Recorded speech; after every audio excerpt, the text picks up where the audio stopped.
గుండెనారాయణ గుణంతో గోవింద. కొంతమంది పండగ క్రైస్తవులు. పండగ క్రైస్తవుల గుండెకు గ్యారంటీ లేదు.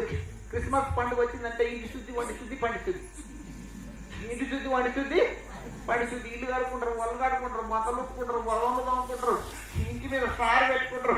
కానీ హృదయాన్ని అయితే తోముకుంటారు.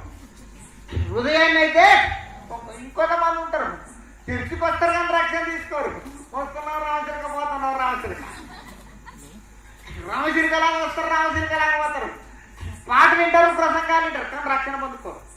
ఎన్ని పాటలు విన్నా, ఎన్ని ప్రసంగాలు విన్నా దున్నపోతు మీద నీళ్ళు పోసినట్టే, దున్నపోతు మీద నీళ్లు పోసినట్టే. వాళ్ళ రక్షణకు లోబడరు.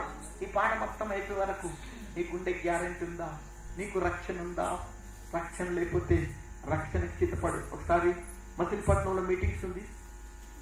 ఆ మీటింగ్ ముగించుకొని హైదరాబాద్లో వేరే మీటింగ్కి రావాలి. నేను మచిలీపట్నంలో 10-12 అయితే బస్సులు ఉండకపోయేది. ఎట్లా నా విజయవాడ బెంచ్ సర్కిల్ నాకు రావాలి కాబట్టి ఆ మచిలీపట్నం చివరస్తకు వచ్చి ఒక కంకర్లా రాకిన.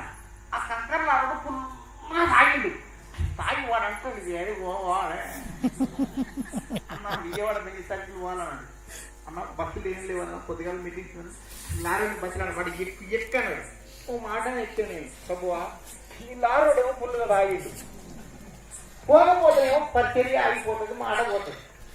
ఈ లారీ ఎక్కితేనేమో నేను విజయవాడ దాకా పోతానని నాకు నమ్మకం లేదు.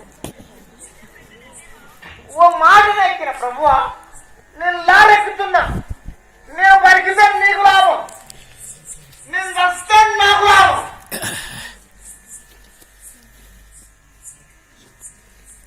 నేను బతికితేనేమో 4 ప్రాంతాలకు వెళ్తా, 4 పాటలు పాడతా, 4 రక్షింపబడతారు, అది నీకు లాభం. కొంతమంది అనుకుంటారు ముసలోడు, పండు ముసలోడు, నేను ఇప్పుడు వస్తా రా.